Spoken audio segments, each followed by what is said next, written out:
Dear aspirant, मान लीजिए बिहार एक परिवार है। इस परिवार के पास कहां से रुपए आता है और कहां खर्च होता है, यानी हम बात कर रहे हैं बिहार बजट की। जी हां, हम बिहार बजट 2026-27 की बात कर रहे हैं, जो परीक्षा के दृष्टिकोण से काफी महत्वपूर्ण है। हम आगामी 72वीं बीपीएससी को ध्यान में रखते हुए इस टॉपिक को लेकर के आए हैं, ताकि आप एक बार इसे देखें और दिमाग में अच्छी तरह से इसे एडजस्ट करें। हमने लास्ट में 10 क्वेश्चन भी इसमें डाला है, जो परीक्षा के लिए काफी उपयोगी साबित होगा। आइए बिना समय गवाए हम शुरू करते हैं। तो बिहार बजट 2026, सबसे पहले मेन स्क्रीन पर जो सब है उसके बारे में हम कुछ चर्चा करेंगे, फिर हम अंदर के टॉपिक्स को देखेंगे। पहला यहां पर है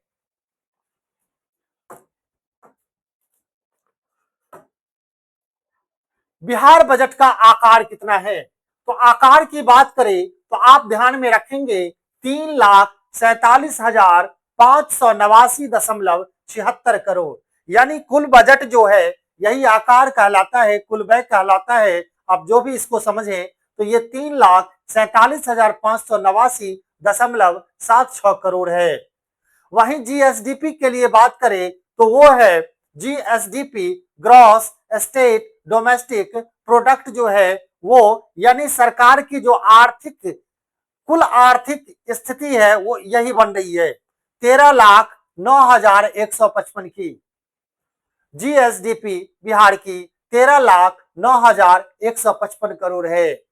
फिर आगे देखते हैं तो वही कुल व्यय की बात कर रहा है। तो कुल व्यय अभी अभी हमने बताया, कुल व्यय को ही आप मानेंगे आकार इसका 3,47,589.76 यानी 76 करोड़ जो है ये आपका कुल व्यय है। योजना या स्कीम मद पर जो व्यय करेगा वो 1,22,155.42 करोड़ है। गैर योजना मद पर जो व्यय कर रहा है ये 2,25,434.34 करोड़ है। फिर आगे बढ़ते हैं, पूंजीगत व्यय की बात करें तो 39,377.0606 करोड़ है। तो आप ध्यान में इन सबको रखेंगे, कुल व्यय हो गया, योजना स्कीम मद हो गया, गैर योजना मद व्यय हो गया, पूंजीगत व्यय हो गया। फिर आगे देखते हैं इधर विकासात्मक व्यय। विकासात्मक व्यय और गैर विकासात्मक व्यय है। कभी कभी क्वेश्चन पूछा जाता है इस वर्ष का जो बजट था उसमें विकासात्मक व्यय गैर विकासात्मक व्यय से कम था या ज्यादा था, इस तरह का क्वेश्चन पूछा जाता है। सॉरी जो हम लोग आगे देखेंगे 231, ये जो विकासात्मक व्यय है 2,31,267.07 करोड़ है।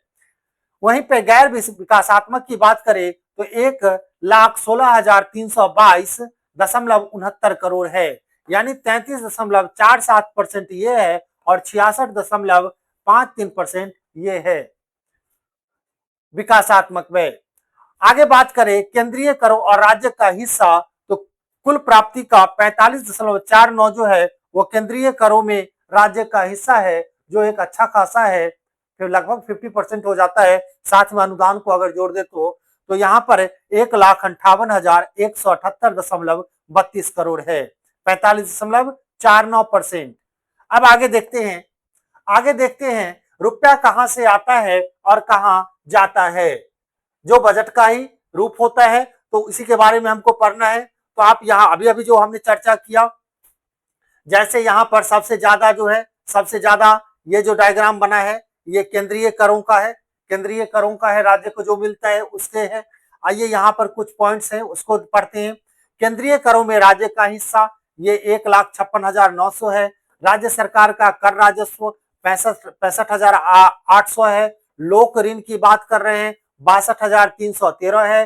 केंद्र सरकार से सहायता अनुदान जो है वो 51,495 है, करोड़ में सारा है, ध्यान में रखेंगे। राज्य का गैर कर राजस्व जो है 9,315 है और ऋणों की जो वसूली है 521 है, और ये सबसे छोटा मद है, ध्यान में रखेंगे ऋणों की वसूली। तो कुल जो बजट है, कुल जो खर्चा है वो आप कितना कर रहे हैं राशि का, 3,47,579.76 करोड़। अब आगे देखते हैं, अब जाता कहाँ है, जाता कहाँ है, तो सामाजिक सेवा में जाता है। कहाँ जाता है, सामान्य सेवा में जाता है। कहाँ जाता है, आर्थिक सेवा में जाता है। कहाँ जाता है, लोक ऋण की जो वापसी होती है उसमें जाता है। फिर कहाँ जाता है, ऋण और पेंशन, जो पेंशन दिया जाता है उसमें जाता है। फिर सहायता अनुदान, जो अंशदान भी दिया जाता है उसमें जाता है। तो इसमें भी सहायता अनुदान की जो राशि लास्ट में है वो सबसे कम है, ये भी आप ध्यान में रखेंगे, 0.01% है। ऋणों की वसूली 0.15 है। तो इन छोटी छोटी बातों को ध्यान में रखेंगे। ऑप्शन से ऑप्शन जब बनाएगा तो इस तरह का क्वेश्चन डालने का चांस रहता है, तो आप ध्यान में रखेंगे। अब एक बार देखते हैं, सामाजिक सेवा में 1,44,430 करोड़, वहीं पे सामान्य सेवा में 97,723 करोड़, वहीं आर्थिक सेवा में 81,302 करोड़, लोक ऋण की वापसी 22,664 करोड़, ऋण एवं पेंशनगियों के लिए 14,125 करोड़, सहायता अनुदान एवं अंशदान के लिए 55 करोड़। मेन आपको प्रतिशत ध्यान में रखना है ना, इसको नहीं भी रखेंगे तो चलेगा, दोनों का प्रतिशत ध्यान में रखेंगे। जैसे इसका प्रतिशत सामाजिक सेवा में सबसे ज्यादा है खर्चा करने का, एक क्वेश्चन पूछा भी गया था, या हम लास्ट में जो सेट किए हैं उसमें इस तरह का क्वेश्चन भी है कि सामाजिक सेवा और सामान्य सेवा से संबंधित, तो सामाजिक सामाजिक सेवा जो है 41.55% है, जबकि सामान्य सेवा जो है 28.12% है। इसे आप ध्यान में रखेंगे। उसके बाद आगे बढ़े तो लोक ऋण की वापसी का है 23.39% है। वहीं ऋण पेशगियों की जो बात है वो है, वो 0.41 है प्रतिशत है। वहीं पे सहायता अनुदान का जो अंशदान है वो 0.01% है। इस तरह आप इसे ध्यान में रखेंगे। इसे आप स्क्रीनशॉट ले सकते हैं, ताकि बार बार देखेंगे तभी होगा। एक दिन के रटने से कुछ नहीं होता है, बार बार रटे नहीं, अब बार बार देखें, संभवतः यह आपको ध्यान में रहेगा। अब आगे देखते हैं, अब परीक्षा हेतु कुछ महत्वपूर्ण तथ्य है, उसको भी आप ध्यान में रखेंगे।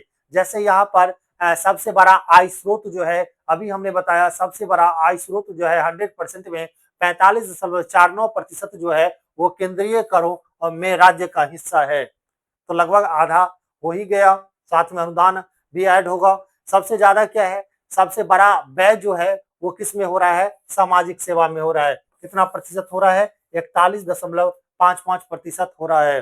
फिर आगे देखिए आप, बजट प्रस्तुत करने की जो तिथि थी वो कितने तिथि को की गई, 3 फरवरी 2026 को किया गया। बजट प्रस्तुतकर्ता कौन थे, तो बजट प्रस्तुतकर्ता जो थे ये थे विजेंद्र, माफ कीजिएगा ये नहीं है, ये कौन है, विजेंद्र प्रसाद यादव, इन्होंने प्रस्तुत किया बजट को। और उसके बाद कुल बजट की बात करें तो 3,47,589.76 करोड़, 3,47,589.76 करोड़ ये बिहार के कुल बजट का आकार है। फिर आगे बढ़ते हैं तो आगे देखें तो वही बात है, यहाँ पर केंद्रीय करों में राज्य का हिस्सा वही है 45.49। राज्य सरकार का कर राजस्व जो है, अपना जो कर आता है राज्य को, वो 18.92% है। लोक ऋण की बात करें 17.81% है। केंद्र सरकार से सहायता अनुदान जो है वो 14.92% है। राज्य का गैर कर राजस्व जो है 2.7% है। ऋणों की वसूली जो है वो 0.15% है। तो ध्यान में रखेंगे, इसी क्रम में याद रखेंगे, केंद्रीय कर सबसे बड़ा है। फिर कौन सा है, राज्य कर, फिर क्या है, लोक ऋण, फिर क्या है, लोक केंद्र अनुदान, फिर क्या है, गैर कर, और फिर क्या है, ऋण वसूली। तो आप इसको ध्यान में रखेंगे, कभी कभी पूछा जाता है, इससे वो ज्यादा है खर्चा किया है, इससे ये ज्यादा खर्चा हुआ है इस पर, तो ये सीरीज आप ध्यान में रखेंगे, और लिखा भी उसी सीरीज में है, तो आप इसे एक बार जरूर देखेंगे। फिर आगे देखते हैं, रुपया जाता कहाँ है, तो जाने का कंडीशन, सामाजिक सेवाएं जो है 41.55%, सामान्य सेवा में 28.12%, आर्थिक सेवा में 23.39%, लोक ऋण की जो वापसी है 6.52%, ऋण एवं पेशगियां जो है, पेंशनिया जो है उसको 0.41%, अनुदान और अंशदान जो है वो 0.01% है।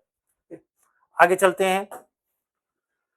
अब आंकड़े, कुछ मुख्य आंकड़े हैं उसको भी आप ध्यान में रखें, जिसकी चर्चा हमने पहले भी की। बार बार देखने से ये 10-20 मिनट का जो भी होगा वो काफी फायदेमंद होगा आपके लिए, तो ध्यान से बने रहे मेरे साथ।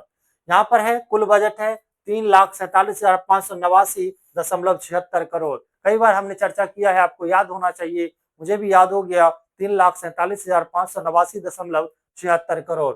आगे देखे जीएसडीपी, जो आगे हमने बात किया था, यानी सरकार की जो आर्थिक क्षमता है, बिहार सरकार की आर्थिक क्षमता जो है वो इतना ही है, 13,09,155 करोड़। फिर योजना व्यय जो है, योजना पर जो व्यय होगा वो 1,22,155.42 करोड़ है। गैर योजना या स्थापना व्यय जो है वो 2,25,434.34 करोड़ है। फिर आगे पूंजीगत व्यय की बात करें तो 39,377.06 करोड़ है। फिर आगे बात करें राज्य का अपना जो कर राजस्व है वो 65,800 करोड़ है। नेक्स्ट, राज्य का गैर कर राजस्व जो है 9,402.98 करोड़ है। केंद्रीय करों में राज्य का हिस्सा जो है वो 1,58,178.32 करोड़ है। आप इन आंकड़ों को ध्यान में रखेंगे, परीक्षा में काफी आपके लिए हेल्पफुल होगा। फिर नेक्स्ट देखते हैं आगे। अब बिहार बजट की कुछ 10 बड़ी बातें हैं, उसको भी आप ध्यान में रखेंगे। ये 10 बड़ी बातें जो हैं उसको आप ध्यान में रखेंगे।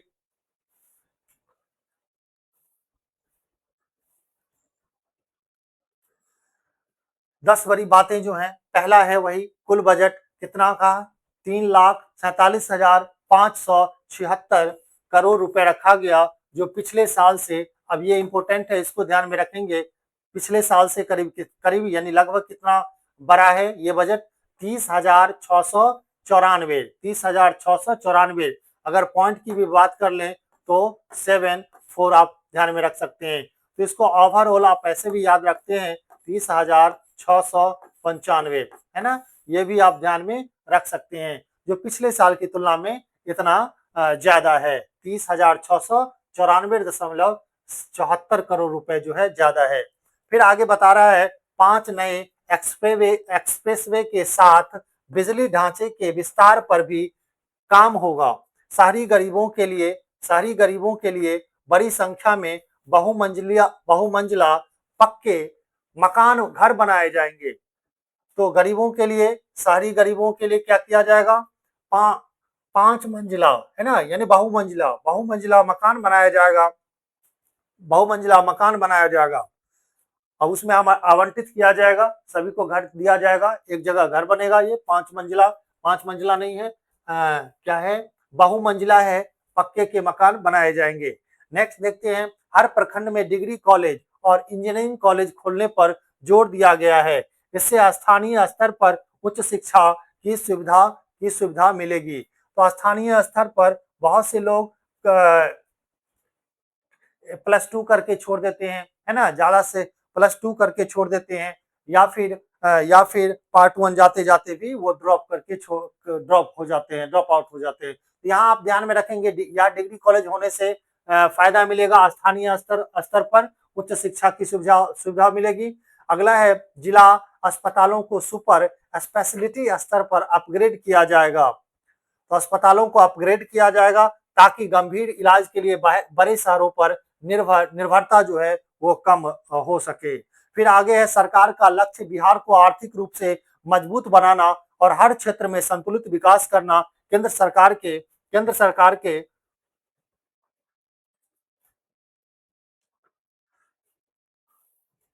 सरकार के सहयोग से कई बड़ी योजना को गति मिली है। तो ध्यान में आप इसको रखेंगे, ये 10 बातें हैं, आप इसे ध्यान में रखेंगे। आगे जो है, उन्हीं 10 बातों में शेष जो है 7 निश्चय 3 की बात हो रही है, 7 निश्चय 3 की बात हो रही है ना, जो बिहार सरकार का एक रोड मैप है, इसी के आधार पर वो काम करेंगे, और ये बजट जो है इसी के इर्द गिर्द घूमता रहेगा है, और ये पूरा नहीं बोल सकते हैं, ये बजट इसी पर निर्भर है, है ना, इसी के इर्द गिर्द जो है वो घूम रहा है। तो ध्यान में रखेंगे 2025 से 2030 के लिए ये 7 निश्चय 3 लाया गया है और इसके तहत प्रति व्यक्ति आय जो है 2 गुनी, है ना, ध्यान में रखेंगे कितना गुना करना है, 2 गुनी करने की, और 1 करोड़ रोजगार देने और महिलाओं को सशक्त बनाने का लक्ष्य रखा गया है। तो 3 बातें विशेष रूप से ध्यान रखेंगे, दोगुनी आय को दोगुनी करने का बात कर रहा है प्रति व्यक्ति, 1 करोड़ रोजगार देने की बात कर रहा है और महिलाओं को सशक्त बनाने की बात कर रहा है।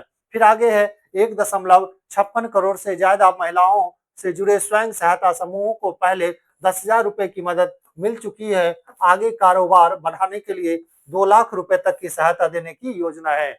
लखपति दीदी का नाम जो आपने सुना था इलेक्शन से पहले यानी सितंबर में, है ना, तो यही है जो 10,000 सरकार के द्वारा डीबीटी के माध्यम से दिया गया था, डायरेक्ट अकाउंट में दिया गया था महिलाओं को, जो इलेक्शन में काम भी बहुत अच्छा किया बीजेपी के लिए, है ना।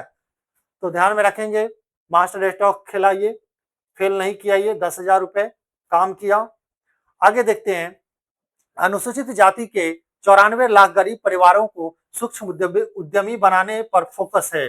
कृषि, डेयरी, पशुपालन में आय बढ़ाने के लिए 50,000 करोड़ रुपए के निजी निवेश का लक्ष्य रखा गया है। निजी निवेश का लक्ष्य कितना रखा गया है? 50,000 करोड़ का। 50,000 करोड़ का निजी निवेश का लक्ष्य रखा गया है। आगे देखते हैं, बुजुर्गों के लिए घर पर स्वास्थ्य सेवा और जन्म मृत्यु प्रमाण पत्र जैसी सुविधाओं को सरल बनाने की भी योजना बनाई गई है। आगे है, बजट में राजकोषीय घाटा 39,111.80 करोड़ रुपए, करीब 2.99% यानी 3% रखा गया है, जो तय सीमा के अंदर है। कुल खर्च में 64.86% पूंजीगत व्यय है, यानी इंफ्रास्ट्रक्चर पर सबसे ज्यादा जोर दिया गया है। इंफ्रास्ट्रक्चर पर सबसे ज्यादा जोर दिया गया है। फिर आगे देखते हैं हम लोग, आगे अब कुछ ऑब्जेक्टिव क्वेश्चन आपके सामने है, 10 क्वेश्चन, जिस पर हम लोग डिस्कस करेंगे, जो परीक्षा के दृष्टिकोण से काफी महत्वपूर्ण है ना। इस तरह से आप पढ़ ले किसी टॉपिक को और उस पर आप क्या करें, ऑब्जेक्टिव लगाएं। इससे इससे मन भी लगेगा, ये नहीं सिर्फ पढ़ लें और ऑब्जेक्टिव को छोड़ दे। जो भी टॉपिक आप पढ़ रहे हैं उसका ऑब्जेक्टिव जरूर लगाएं, कम ही सही लेकिन लगाएं। आप एक बार 2-4 घंटा, आप एक बार मान लीजिए 2 घंटे का परीक्षा होगा, 2 घंटे का परीक्षा होगा, तो 2 घंटे नहीं बैठ सकते हैं, तो आप पार्ट बाय पार्ट करके, फॉर एग्जांपल जैसे मान लीजिए हिस्ट्री का ही टॉपिक 20-25 क्वेश्चन हम लिए और उसको हम 20 मिनट में, 15 मिनट में खत्म कर रहे हैं, 10 मिनट में खत्म कर रहे हैं, तो एक आइडिया हो जाता है। फिर आप जब परीक्षा का समय आए तो एक शेड्यूल बनाएं और कम से कम 4-5 फुल टेस्ट जरूर लगा ले, है ना। फुल टेस्ट, उससे पहले आप सब्जेक्ट वाइज टेस्ट लगाएं, टॉपिक वाइज टेस्ट लगाएं, तो ये सब काफी फायदा करेगा। जैसे पहला ऑब्जेक्टिव में है, अभी जितना हमने पढ़ा है उसके हिसाब से देखेंगे, बिहार बजट 26-27 का कुल आकार 3,47,589.76 करोड़ रुपए है। बिल्कुल सही है ये। और दूसरा है, बजट मुख्यमंत्री के द्वारा प्रस्तुत किया गया। जी नहीं, बजट किसके द्वारा प्रस्तुत किया जाता है? वित्त मंत्री के द्वारा किया जाता है। और बिहार के वित्त मंत्री कौन थे? विजेंद्र प्रसाद यादव थे, जिन्होंने इस बजट को पेश किया। अभी भी है, ध्यान में रखेंगे। बजट 3 फरवरी 2026 को प्रस्तुत किया गया, तो इसमें एक गलत है, फर्स्ट और सेकंड, ए और सी सही है। हमारा ऑप्शन कौन सा सही हो जाएगा? केवल ए और सी सही है। ठीक है, हमने उसी तरह पैटर्न भी यहाँ लगाया, प्रयास नहीं किया गया जो पूछा गया है। आप यह भी ध्यान में रखें, कुछ ऐसा ही आएगा आपके परीक्षा में, ई ऑप्शन के बारे में जो बताया गया है। और एक चीज और ध्यान में रखें, हाल फिलहाल में एईडीओ का एग्जाम हुआ है, एईडीओ का जो एग्जाम हुआ है उसमें यही प्रयास नहीं किया गया है ई ऑप्शन के साथ, और कंडीशन भी वही लगाया गया था कि अगर ई ऑप्शन को आप कलर नहीं करते हैं तो 1/3 नेगेटिव में आप जाएंगे, है ना, 1/3 नेगेटिव में आप जाएंगे। जबकि नोटिफिकेशन जिस समय फॉर्म भरा जा रहा था, शायद उस समय इस तरह का चर्चा नहीं किया गया था, लेकिन जब एग्जाम हॉल से स्टूडेंट निकले तब मैंने क्वेश्चन पेपर देखा, है ना, तो वहां पर हमें ये देखने को मिला, प्रयास नहीं किया गया और लिखा भी था 1/3। इसके लिए आपको माइनस में जाना पड़ेगा अगर आप कलर नहीं करते हैं तो, यानी कि कोई ऑप्शन सही नहीं है, कोई ऑप्शन सही नहीं है। तो वैसे कोई ऑप्शन सही नहीं है मतलब आप किसी के बारे में नहीं जानते चारों ऑप्शन के बारे में, तब क्या करेंगे? ई को कलर करेंगे। ठीक है, ई को कलर करेंगे कि हम इसके बारे में नहीं जानते हैं। ठीक है, नहीं तो 4 में 1 तो सही ही होगा, आप ध्यान में रखेंगे। फिर दूसरा क्वेश्चन देखते हैं। दूसरा क्वेश्चन, दूसरा यहाँ पर है, दूसरा है केंद्रीय करों में राज्य का हिस्सा सबसे बड़ा आय स्रोत है। तो केंद्रीय करों में जो है राज्य का हिस्सा आय का सबसे बड़ा स्रोत है, ये बिल्कुल सही है। हमने देखा था 45 दशमलव समथिंग था। और फिर आगे देखते हैं गैर कर राजस्व 2.70% है, ये भी सही है। और यहाँ जो तीसरा है राज्य का कर राजस्व जो है वो इतना नहीं है, 23.39 नहीं है, कितना है 18.92 है ना। तो आप इसको ध्यान में रखेंगे, इतना प्रतिशत है। तो इस तरह इसमें कौन सही हो गया, इसमें पहला और दूसरा सही है, तो ए और बी सही है, यानी कि बी ऑप्शन हमारा करेक्ट है। आगे देखते हैं, आगे देखते हैं तीसरा। तीसरा सामाजिक सेवाओं पर 41.55% व्यय होता है। दूसरा क्या है, दूसरा बी में आर्थिक सेवाओं पर 23.39% व्यय होता है।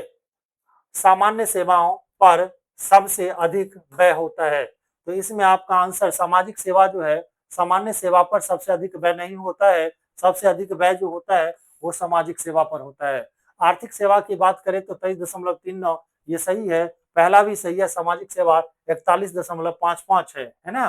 तो ध्यान में रखेंगे, यहाँ पर लिख भी दिए है सामाजिक सेवा पर इतना खर्चा होता है।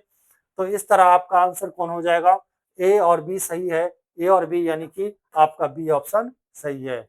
फिर आगे बढ़ते हैं, चौथा देखते हैं। चौथा क्वेश्चन, लोक ऋण की वापसी 6.52% है, बिल्कुल सही है। हमने पीछे बताया है ऋण एवं पेंशनगियों पर 0.41% व्यय होता है, ये भी सही है। और सहायता अनुदान एवं अंशदान जो है ये 0.01% है, ये भी आपका सही है। तो ऐसे कंडीशन में ए बी सी जो है तीनों सही हो जाएगा, और ये क्या हो जाएगा, बी ऑप्शन सही हो जाएगा। फिर आगे देखेंगे, आगे देखेंगे पांचवा नंबर क्वेश्चन, राज्य का अपना कर राजस्व 65,800 करोड़ है। राज्य का गैर कर राजस्व जो है 9,402.98 करोड़ है। और सी जो है राज्य का कर राजस्व सबसे छोटा आय स्रोत है। राज्य का कर राजस्व सबसे छोटा नहीं है, ध्यान में रखेंगे। कर राजस्व जो है 18.92 है, ऋणों की वसूली जो है वो सबसे छोटा है। वैसे कंडीशन में पहला और दूसरा यहाँ पर सही है, तो ए और बी सही है, इसका बी ऑप्शन सही है। फिर आगे हम देखते हैं, आगे देखते हैं, फिर ये थोड़ा उससे अलग है, वो सिर्फ डाटाबेस था, ये अलग था, इसलिए इसका 5 क्वेश्चन हम देखेंगे। पहला है ए में कि बिहार बजट 26-27 में शिक्षा एवं स्वास्थ्य को विशेष प्राथमिकता दी गई है, बिल्कुल दिया गया है। दूसरा क्या है, बजट में कृषि एवं ग्रामीण विकास पर भी विशेष बल दिया गया है, ये भी सही है। और तीसरा क्या है, बजट में आधारभूत संरचना जो है, इंफ्रास्ट्रक्चर जो है के विकास पर ध्यान नहीं दिया गया है, तो ये गलत है, इस पर भी ध्यान दिया गया है। तो ए बी जो है हमारा सही है, तो बी आपका सही ऑप्शन हो जाएगा। फिर आगे देखते हैं क्वेश्चन नंबर 2। उद्योग, पहला है ए में उद्योग एवं रोजगार, दूसरा है बी में ऊर्जा एवं सिंचाई, तीसरा जो है पर्यटन और शहरी विकास। क्या है ये, 26-27 में प्राथमिकता दी गई, तो इस सभी पर प्राथमिकता दी गई है, इसलिए ए बी सी तीनों सेक्शन सही है। तो आप ध्यान में रखेंगे, इसका आंसर क्या होगा, डी होगा, है ना। फिर आगे देखते हैं, निम्नलिखित कथनों पर विचार कीजिए। बिहार बजट 26-27 का उद्देश्य समावेशी विकास है, बिल्कुल सही है। रोजगार सृजन पर विशेष बल दिया गया है, बिल्कुल सही है। सामाजिक कल्याण योजनाओं को समाप्त करने का प्रस्ताव है, तो ये नहीं है, ये ध्यान में रखेंगे। इस कल्याण योजना को समाप्त करने का कोई प्रस्ताव नहीं है, तो आपका ए और बी सही है, तो आपका आंसर क्या हो जाएगा, बी हो जाएगा, तो ध्यान में रखेंगे। फिर आगे चौथा नंबर क्वेश्चन देखते हैं। बजट निम्नलिखित कथनों पर विचार करना है। बजट में सड़क एवं पुल निर्माण पर बल दिया गया है। दूसरा है बाढ़ नियंत्रण एवं सिंचाई परियोजनाओं को महत्व दिया गया है। तीसरा है पुलिस आधुनिकीकरण एवं कानून व्यवस्था को भी प्राथमिकता दी गई है। तो तीनों जो है, तीनों सेक्शन इसमें सही है, तो आपका आ जाएगा डी आंसर, है ना, डी आंसर आ जाएगा। फिर लास्ट देखते हैं, लास्ट देखते हैं, निम्नलिखित कथनों पर विचार कीजिए। विकासात्मक व्यय गैर विकासात्मक व्यय से अधिक है। जैसा कि हमने उस समय एक दो बार आपको बताया था कि ये व्यय ज्यादा है, ये व्यय क्या है, कम है ना। तो ऐसे कंडीशन में क्या है, ये विकासात्मक व्यय गैर विकासात्मक व्यय से अधिक है। तो ये बिल्कुल सही है ना? गैर विकासात्मक व्यय से अधिक है। सामान्य सेवाओं पर व्यय 28.12% है। सामान्य सेवाओं पर 28.12% ये भी सही है।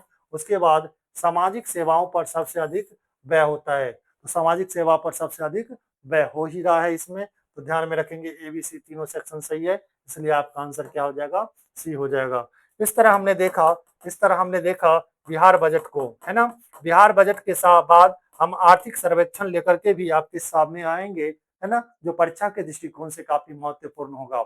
ये बिहार का बजट है, आगे हम केंद्र का बजट को भी लेकर के आएंगे, जो एक बार परीक्षा में आपको देख करके ही जाना होगा, और जहां से सुविधा मिल सके वहां से आप कोशिश करें, वहां से आप प्रैक्टिस करें। ये नहीं कि आप किसी एकेडमी में जुड़ गए हैं तो सारा फैकल्टी वहां का सही होगा, ऐसा हमने नहीं देखा है। हमने बहुत सारे एग्जाम दिया है, लगभग 200 एग्जाम दिया है, और कई सारे इंस्टीट्यूट, अच्छे-अच्छे इंस्टीट्यूट में हमने एडमिशन लिया था, और सबका देखा, सबको गौर किया, है ना? लगभग 22 वर्षों का तजुर्बा है, तो फैकल्टी में देखते थे कि अच्छा-अच्छा इंस्टीट्यूट में जाते थे, 1-2 फैकल्टी अच्छा रहता था, बाकी फैकल्टी इधर-उधर वाला ही लगता था, है ना?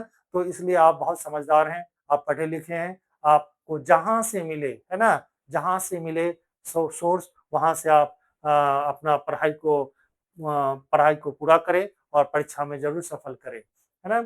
इसी तरह आप 26 जुलाई के लिए तैयार रहें, और अगले वीडियो के साथ हम फिर आएँगे, तब तक के लिए धन्यवाद।